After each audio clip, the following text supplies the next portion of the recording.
S'informer pour informer. C'est le sujet dont j'ai voulu vous parler aujourd'hui. Vous vous demandez certainement quel est son intérêt, dans la mesure où la directive CSRD, qui occupe nos travaux, n'évoque aucune obligation de la sorte.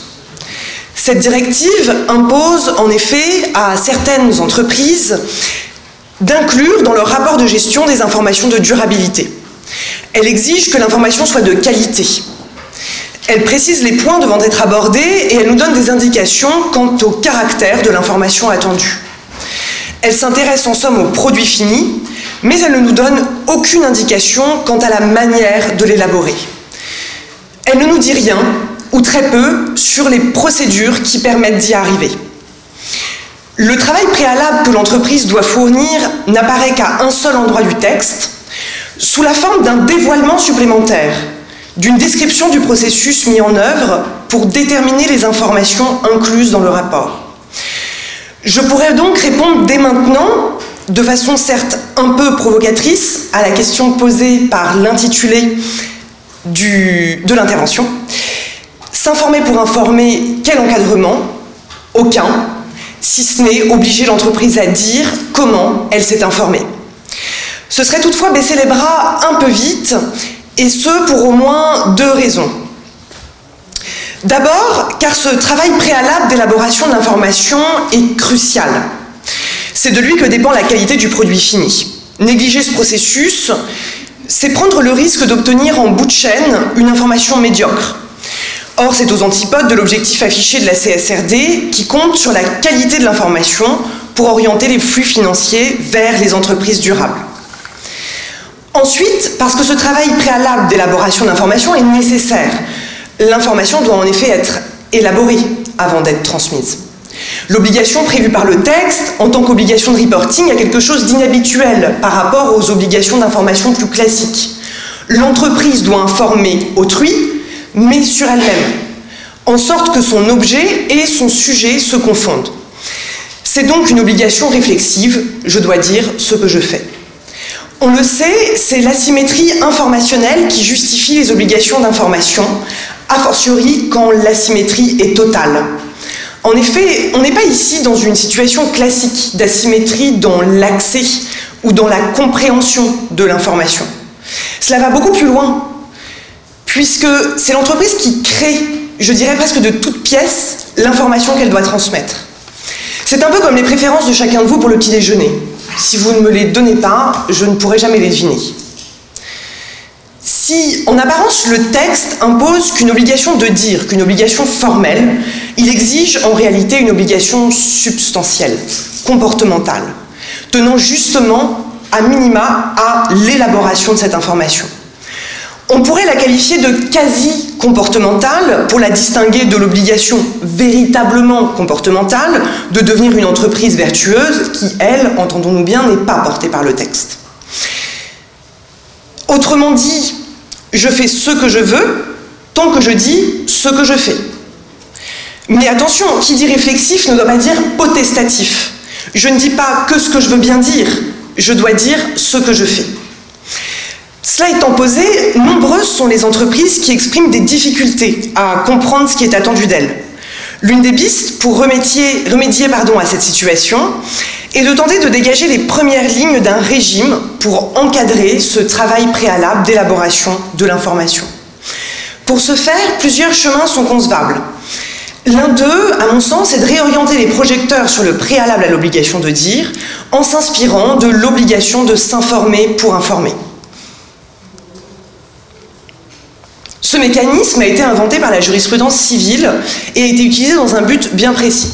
Sanctionner l'ignorance illégitime du débiteur d'une obligation d'informer, celui qui ne savait pas, mais qui aurait dû savoir.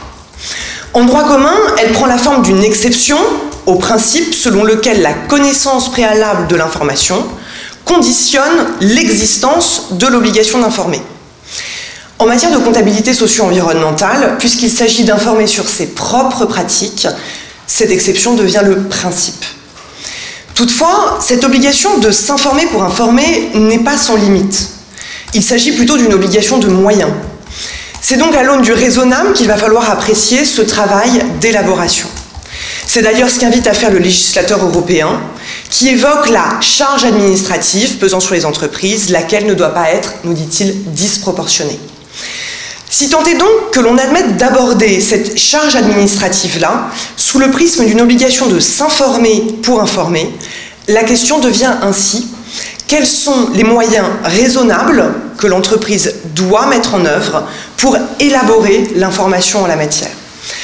Pour y répondre, je vous propose de partir du texte de la directive et plus précisément des paragraphes 2 et 3 des articles 19 bis et 29 bis. Ces paragraphes circonscrivent doublement l'information par sa substance et par son périmètre.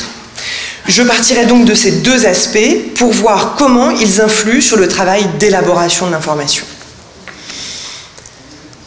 Premièrement donc, l'élaboration de l'information compte tenu de sa substance. La directive, au sein du paragraphe 2 des articles 19 bis et 29 bis, liste un certain nombre d'informations qui doivent apparaître dans le rapport de gestion. Les informations énumérées le sont abstraitement, à charge pour chaque entreprise de leur donner un contenu concret. Ces catégories sont assez variées. Cela va de la description de la politique de durabilité à l'organisation de l'entreprise, en passant par les plans, objectifs et mesures mises en place, mais aussi par la description et la gestion des principaux risques, tant ceux qu'elle court elle-même que ceux qu'elle fait courir aux autres. Quand on s'interroge sur le travail nécessaire pour élaborer toutes ces informations, on constate assez intuitivement une sorte de scission, de distinction entre deux grandes catégories. Exposons peut-être rapidement cette distinction d'abord. D'un côté, on trouve des informations qui procèdent seulement d'une délibération de la part de l'entreprise et débouchent le plus souvent sur une décision. De l'autre, on trouve des informations qui s'imposent à elle, qui existent indépendamment de sa volonté et impliquent plutôt de faire le bilan. En un mot, les premières sont davantage prospectives, tandis que les secondes sont plutôt rétrospectives. Pour s'en convaincre, on peut prendre l'exemple des objectifs de durabilité que s'est fixé l'entreprise. La directive exige une description à la fois de ces objectifs et des progrès réalisés. Derrière la description des objectifs eux-mêmes, il s'agit en fait de dévoiler une décision prise par l'entreprise. La description des progrès, en revanche, est beaucoup plus factuelle. Il s'agit de dresser un constat. Cela étant dit, quelles conséquences attachées à cette distinction? On sent bien que le comportement attendu n'est pas le même pour chacun des deux grands types d'informations. Prenons d'abord les informations rétrospectives, celles qui dressent le constat. Ce type d'information, là, nécessite de rechercher une ou plusieurs données, de les réunir et éventuellement de les croiser pour créer une information. Pour élaborer donc l'information, l'entreprise doit en fait enquêter. Mais jusqu'où doit-elle aller dans cette investigation? Quels moyens doit-elle déployer? Les articles 19 bis et 29 bis n'y répondent pas. On trouve en revanche dans l'article 29 ter un début de réponse. Cet article-là est celui qui habilite la Commission à prendre des normes d'information sur la base des travaux de l'EFRAG qui s'imposeront aux entreprises dans leur travail de reporting. Surtout, il assigne un objectif à ces normes, celui de garantir, je cite, la qualité des informations qui doivent être, nous dit le texte, compréhensibles, pertinentes, vérifiables, comparables et fiables. Il est toutefois précisé tout de suite après que ces normes évitent d'imposer une charge administrative disproportionnée aux entreprises. Cette charge qu'évoque le législateur, c'est en fait les efforts et le coût impliqués par l'élaboration de l'information. Si je reformule en conséquence, on a d'une part les moyens, le travail d'élaboration de l'information et plus particulièrement le coût et les efforts, qui doivent être proportionnés aux fins d'autre part. La qualité de l'information et derrière les besoins en fait des utilisateurs. On a donc un standard de mise en balance qui apparaît entre les intérêts des destinataires de l'information et les intérêts des entreprises assujetties. On comprend que la qualité de l'information ne doit ni conduire à la ruine de l'entreprise, ni être sacrifiée sur l'autel de la rentabilité. Mais entre les deux, le terrain est un peu vague. Difficile de dire quels sont les moyens à mettre en œuvre. Ce qui est certain, c'est qu'il est absolument nécessaire que les préparateurs de l'information de durabilité disposent d'une expertise solide, et mettent en œuvre des méthodologies et des procédures diligentes pour construire l'information, sans quoi elle ne pourra jamais être fiable, pertinente et surtout compréhensible. Mais on ne peut pas non plus nier que cette nécessité implique un coût et des efforts considérables. Et je pense ici en particulier à la description des principaux risques et incidences, pierre angulaire de la double matérialité évoquée par Manon tout à l'heure. Si l'on s'intéresse maintenant aux informations prospectives qui tirent les conséquences du constat dressé, le travail préalable prend une tournure particulière ici. Il ne s'agit pas tant d'effectuer des démarches pour obtenir des renseignements, mais plutôt de se poser des questions et de tenter d'y répondre. En somme, l'obligation de s'informer se limite au mieux à une obligation de réflexion. Mais peut-on, sur le fondement des dispositions de la directive, forcer une entreprise, entendez ses dirigeants, à réfléchir? Quid si l'entreprise n'adopte aucune politique de durabilité, ne se donne pas d'objectif, ou n'assigne aucun rôle à ses organes? On sent bien que pour ce type d'information, le reporting a une dimension potestative dont il n'est pas vraiment possible de se débarrasser. Ce qui conduit même à se demander à certains égards si ces décisions de gestion, d'organisation, de stratégie sont encore véritablement des informations dont on peut rendre compte. En toute hypothèse, le texte exige que l'entreprise décrive sa politique, ses objectifs, ses plans, mais pas explicitement qu'elle les écrive. A minima, il faudrait que l'entreprise avoue, admette, dise qu'elle ne l'a pas fait. Ce serait la moindre des choses si l'on veut donner une information complète aux investisseurs et aux acteurs de la société civile, et vous en conviendrez, ça ne représente pas un effort disproportionné. Peut-être même que l'on peut aller plus loin, car la règle du comply or explain, qui existait sous l'empire de la NFRD, a été abandonnée avec la CSRD. Ce qui signifierait que désormais, les entreprises doivent communiquer sur l'ensemble des domaines listés, sans exception aucune. Nous venons ainsi de voir comment la substance des informations demandées influe sur le travail d'élaboration de ces informations. C'est aussi le cas du périmètre de l'information. Deuxièmement donc, l'élaboration de l'information compte tenu du périmètre de cette information. C'est le paragraphe 3, cette fois-ci, des articles 19 bis et 29 bis, qui prévoit le périmètre sur lequel la reddition des comptes doit porter. Il prévoit que l'entreprise doit informer sur deux périmètres. Celui des activités propres à l'entreprise, déclarante, qui recoupe en cas de consolidation le périmètre du groupe, et un périmètre plus large, celui de sa chaîne de valeur. C'est sur celui-ci que je voudrais focaliser mon propos. Quand on lit le paragraphe, on fait face à au moins deux difficultés d'interprétation. La première tient à la définition de la notion de chaîne de valeur qui, en pratique, conditionne sa délimitation. Le texte précise qu'elle comprend la chaîne d'approvisionnement, les relations d'affaires et les services et produits. Mais où l'entreprise doit-elle s'arrêter? Est-ce que les fournisseurs de rang 10 sont concernés? Quid de ceux de rang 100? Et encore des clients de ses propres clients et des consommateurs finaux comme vous et moi. Autant de questions, pourtant bien connues, auxquelles la directive ne répond malheureusement pas. Outre la délimitation et la définition de la chaîne de valeur, il y a une autre question qui a retenu mon attention, c'est celle du sens à donner à l'expression « s'il y a lieu ». Le paragraphe 3 nous dit en effet que c'est s'il y a lieu que la déclaration doit contenir des informations sur la chaîne de valeur. L'élargissement du périmètre est donc conditionné à quelque chose, mais à quoi? Intuitivement, on pourrait se dire que c'est si l'entreprise a une chaîne de valeur. Mais ce serait un peu absurde, car quelle entreprise n'a ni client, ni fournisseur, ni relation d'aucune sorte? Alternativement, on pourrait penser que ça signifie si c'est opportun, si c'est pertinent. Le critère serait donc celui de la pertinence de l'information, donc de sa matérialité, ce qui renverrait en fait à la double matérialité prévue au paragraphe 1er. Mais dans ce cas, cette réserve serait inutile, puisque le paragraphe 3 renvoie déjà expressément au paragraphe 1er. Faut-il donc conclure que c'est une redondance dont il faut faire fi? Ou au contraire, faut-il y voir autre chose? Là encore, l'article 29 ter relatif aux normes déléguées peut nous aider. Le paragraphe 4, cette fois-ci, prévoit en effet que les normes précisent les informations à publier sur les chaînes de valeur qui sont proportionnées et adaptées aux capacités et aux caractéristiques des entreprises dans les chaînes de valeur et à l'ampleur et à la complexité de leurs activités. Le texte pose donc une double réserve de proportionnalité d'abord, qui fait écho à ce qu'on a pu évoquer précédemment, d'adaptation ensuite, qui, elle, est nouvelle.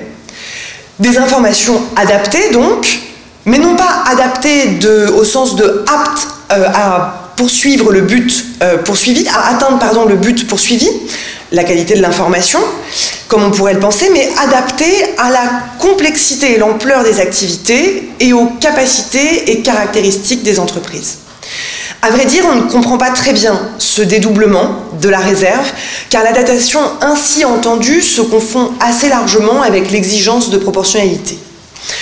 Outre cela, il y a un point qui me semble particulièrement problématique. Ce point, c'est que les entreprises dont il faut tenir compte pour juger de l'adaptation et de la proportionnalité des moyens, ce ne sont pas les seules entreprises déclarantes, débitrices de l'obligation de dire, mais, nous précise le texte, les entreprises dans la chaîne de valeur. Cela pose à mon sens deux questions. La première porte sur le point de savoir si les activités propres, celles donc des entreprises déclarantes, sont incluses dans leur propre chaîne de valeur, ou non. Le paragraphe 3 des articles 19 bis et 29 bis semble les exclure.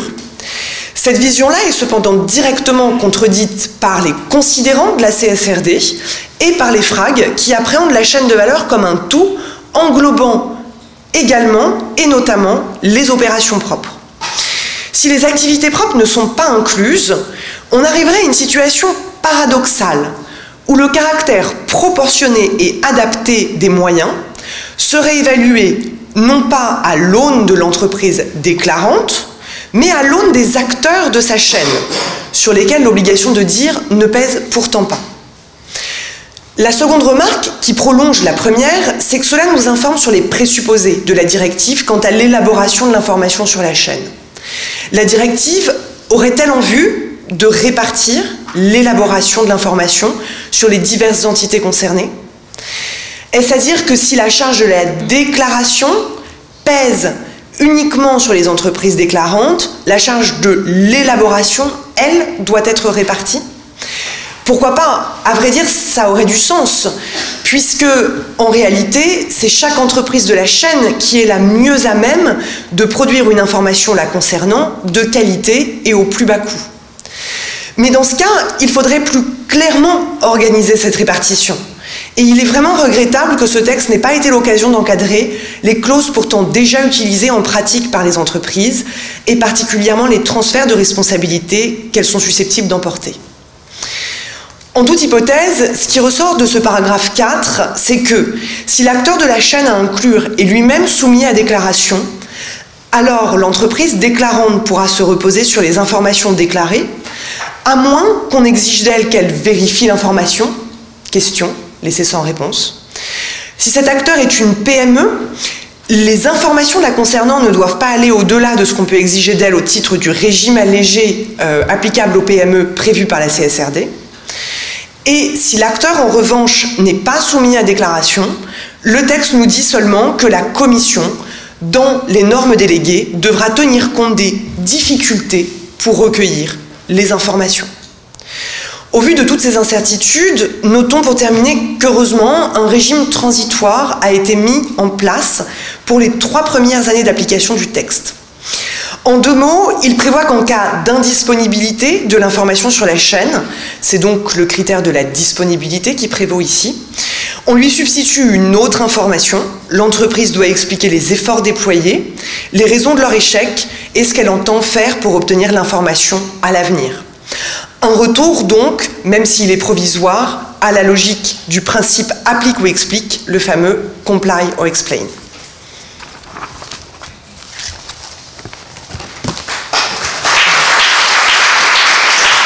Merci beaucoup.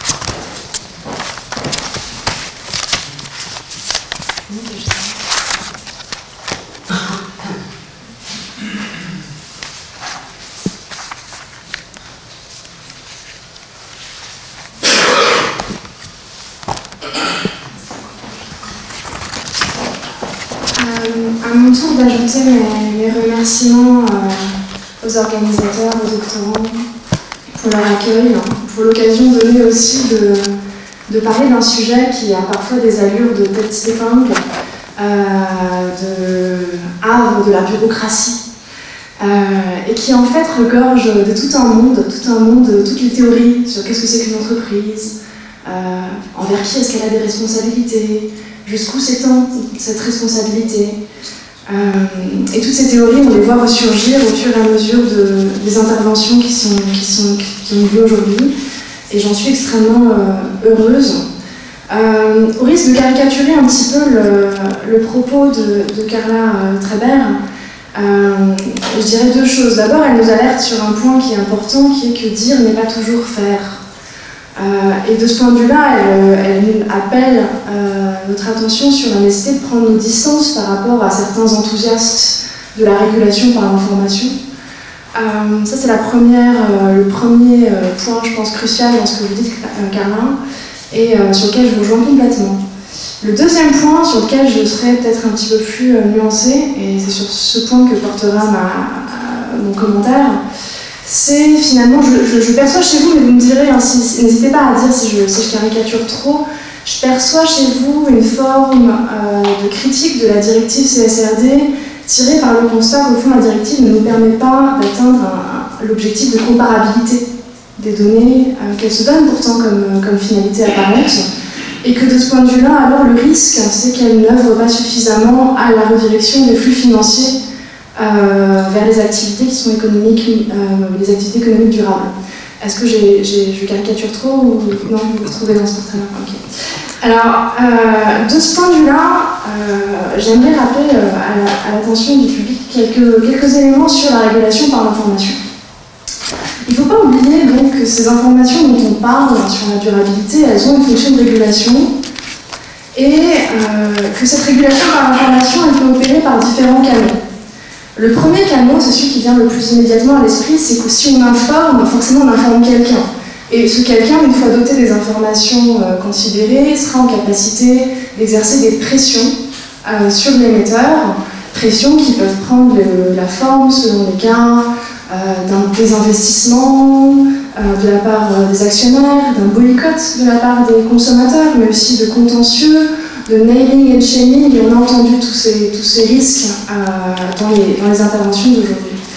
Mais les tiers, finalement, n'ont pas besoin d'être préalablement intéressés par l'information pour que cette dernière puisse tout de même avoir un effet de régulation.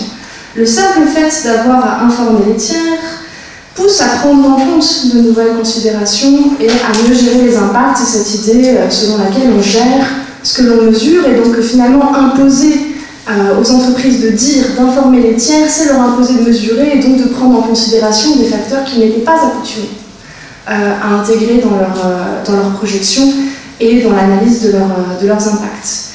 Et enfin, pour finir, il y a un troisième canal par lequel la régulation par l'information opère, c'est la mise en visibilité, c'est la transparence. Finalement, le seul fait de savoir qu'on est potentiellement exposé au regard d'un tiers conduit à la vertu. En tout cas, c'était l'espoir formé notamment par Bentham quand il a imaginé l'architecture pénitentiaire du panoptique, dont vous voyez ici sur la droite une itération. Alors, si on regarde, cela étant dit, donc si on regarde ce qui s'est passé en droit français, puisque voilà, là, on parle de droit européen, mais la France avait une antériorité dans l'élaboration d'une réglementation tournée vers l'obligation d'information à des fins de régulation environnementale. La France avait légiféré sur le sujet depuis au moins 2001 dans le droit des sociétés. Et donc, si on regarde depuis 2001 ce qui s'est passé, et c'était finalement, en deux mots, la conclusion principale de ma thèse qui était parue quelques semaines, que j'avais soutenue quelques semaines après la parution de la directive de 2014, ma conclusion principale, c'est que finalement, le droit français, il s'intéressait assez peu aux tiers, il s'intéressait assez peu à l'information des tiers. Il était essentiellement porté par l'idée qu'en poussant les entreprises à informer les tiers, eh bien, elles s'auto-réguleraient et elles réfléchiraient, les dirigeants réfléchiraient à leurs pratiques et que les dirigeants donc, seraient conduits à améliorer ces pratiques. Et donc finalement, c'était des obligations essentiellement réflexives, moins tournées vers la satisfaction du besoin informationnel des tiers que vers la réflexion dans l'entreprise, vers une responsabilisation progressive des grands groupes. Et dans cette perspective, alors l'information des tiers et l'information des marchés n'est pas la préoccupation principale des pouvoirs publics quand ils légifèrent sur l'obligation d'information environnementale. Et donc, contrairement un petit peu à l'approche que Carla Treber a présentée, et de manière un peu provocatrice, je dirais, mais plutôt que s'informer pour informer, est-ce que la logique n'était pas plutôt l'inverse, en tout cas dans la démarche du législateur français, à savoir informer les tiers pour s'informer soi-même et en vue de mieux performer. Dans cette logique-là, les textes étaient donc traditionnellement extrêmement peu disserts sur les méthodes d'élaboration de l'information, puisque finalement, la comparabilité était peut-être le dernier cadet des soucis des pouvoirs publics, ce qui contrastait très considérablement avec ce qu'on voyait en droit de l'environnement. Et je sais qu'il y a des étudiants de master en droit de l'environnement aujourd'hui, alors je suis désolée, je vais les ennuyer, mais pour des gens qui pratiquent davantage le droit des affaires et le droit des sociétés, notamment, je pense que c'est illustratif de prendre quelques exemples des obligations d'information environnementale du droit de l'environnement. En droit de l'environnement, on a des dispositions extraordinairement précises sur la fabrique de l'information, d'une information qu'il faut communiquer au pouvoir public afin de rendre possible une tutelle, une supervision administrative des entités soumises à la législation environnementale, qui sont essentiellement des exploitants d'activités industrielles et agricoles. Alors là, vous avez un premier exemple, un règlement de 2006 concernant la création d'un registre européen des rejets et des transferts de polluants. J'ai pris cet exemple pas au hasard, parce qu'en fait, ces informations sont publiques. Et donc quand on dit « Ah, c'est seulement depuis 2001 que les entreprises publient des informations », non, c'est seulement depuis 2001 qu'on se met à faire ces obligations d'information dans le droit des sociétés. Mais en réalité, ce texte-là a une antériorité très forte, remonte aux années 60 déjà, les prémices, ou si on veut remonter encore plus en amont, la réglementation sur les installations classées pour la protection de l'environnement, c'est 1810. Et en fait, depuis 1810, on a des obligations d'information et qui, assez rapidement, notamment depuis la Convention d'Aarhus de 1998, se sont vus assortir d'une obligation de communication non seulement au pouvoir public, mais aussi au public. Donc tout ce registre-là, en fait, dont j'ai pris quelques extraits, vous voyez par exemple, dès lors que vous émettez plus que 100 000 kg de méthane par an, alors vous êtes astreint à une obligation de communication d'information au pouvoir public, et les pouvoirs publics sont astreints à l'obligation de rendre ces registres publics. Et donc on est très précis sur les indicateurs, et on est très précis aussi en droit de l'environnement sur les méthodes de fabrication, sur les règles de calcul et sur les audits à conduire pour obtenir ces données. Un autre exemple, la directive de 2003 sur le système d'échange de quotas de gaz à effet de serre dans l'Union européenne, qui est intéressant parce qu'il nous dit que en fait, l'autorisation d'émettre des gaz à effet de serre va être subordonnée à la capacité des entreprises concernées à produire de l'information fiable sur leurs émissions, et qui a sorti chaque autorisation à un suivi extrêmement pointilleux et individualiste, entreprise par entreprise, de ces émissions, avec une obligation de pratiquer un audit et une surveillance des installations qui est régie installation par installation. Et donc par contraste, effectivement, le droit des affaires peut sembler extrêmement peu professionnel, c'est-à-dire qu'il y a tellement moins d'encadrement que ça semble assez peu poussé, et on comprend du même coup la frustration. Mais je pense que c'est important d'avoir à l'esprit cette idée que la régulation en droit des affaires, elle était essentiellement réflexive. Et dans cette perspective-là, la question que je voulais juste passer en revue avec vous très rapidement, c'est est-ce que la directive CSRD tranche avec cette philosophie du droit français plus réflexive que informative, en fait, finalement? Et je pense que non, parce qu'il y a trois objectifs qui sont affichés. La pertinence, la comparabilité et la fiabilité. Comparabilité, fiabilité, ça milite pour davantage d'encadrement de la fabrique de l'information et l'information vraiment soucieuse de répondre aux aspirations des tiers.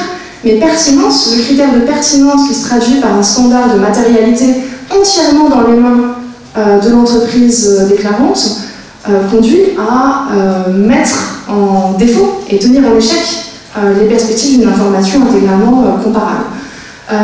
Et ici, vous avez un petit extrait du préambule de la directive qui montre bien comment cet enjeu de faire réfléchir les acteurs de l'entreprise reste une considération prégnante de la directive. Il ne s'agit pas seulement d'informer les tiers et donc de leur donner une information standardisée qu'ils vont pouvoir automatiquement traduire en ranking, mais aussi de les faire réfléchir. Alors, est-ce que ça veut dire que la directive est parfaite et qu'elle n'est pas susceptible de faire l'objet de critiques? La réponse est évidemment non. Mais par contre, je pense que les critiques, elles doivent tenir compte de cette finalité également réflexive portée par le droit européen. Et dans cette perspective-là, je pense qu'il y a pas mal de pistes d'amélioration auxquelles on peut penser. Certaines ont déjà été évoquées, notamment sur la régulation, sur la responsabilité, le lien entre l'obligation de s'informer et les conséquences qu'on peut en tirer en termes de responsabilité des dirigeants pour faute de gestion ou au titre du manquement à la loi sur le devoir de vigilance et à la future directive y afférente. Je pense que si on doit vraiment mettre les projecteurs sur un ou deux points très rapidement, moi je choisirais les suivants en termes d'amélioration tirés par cette logique réflexive. La première, c'est la question de la gouvernance. Si on est sérieux avec l'idée qu'on veut que les dirigeants d'entreprise réfléchissent sur les impacts environnementaux et sociaux de leur activité, alors il me semble qu'il ne faut pas leur laisser les mains libres pour déterminer quelles informations ils vont communiquer et quelles politiques ils vont mettre en œuvre. Et de ce point de vue-là, une des carences de la directive, c'est le défaut de mise en discussion de ce que c'est que l'information pertinente et de ce que c'est qu'une bonne politique environnementale. Alors, loin de moi l'idée de vouloir être le porte-parole d'un plaidoyer en faveur de la cogestion avec les parties prenantes. C'est une option possible et qui a des fondements théoriques disponibles. Mais il y a d'autres solutions, ne serait-ce qu'une obligation de justifier des choix qui sont faits et de les mettre en discussion, ça pourrait déjà être utile. Et puis, pour finir, l'autre piste d'amélioration, je pense qu'elle tient à une réflexion sur le statut de l'information, entre bien approprié et quand il s'agit d'informations sur l'environnement, bien commun, on oscille. Le statut de bien approprié milite pour que les entreprises aient le droit de conserver par devers elles un certain nombre d'informations, alors que le statut de bien commun, qu'on est enclin à associer à ces informations, milite pour une très large mise en disponibilité et mise en visibilité. Et je pense que c'est une question assez fondamentale si on veut résoudre la question de savoir comment les coûts de la production de l'information sont répartis, quels sont les enjeux de confidentialité qu'il s'agit de faire prévaloir dans les rapports des entreprises les unes avec les autres à l'intérieur des chaînes de valeur et aussi dans les rapports avec le public. Et enfin, qu'est-ce qui se passe en cas de refus, si une entreprise refuse de communiquer ces informations, jusqu'où est-ce que ce refus peut être contesté. Voilà, sur ce, je rends la parole et je vous remercie pour votre attention.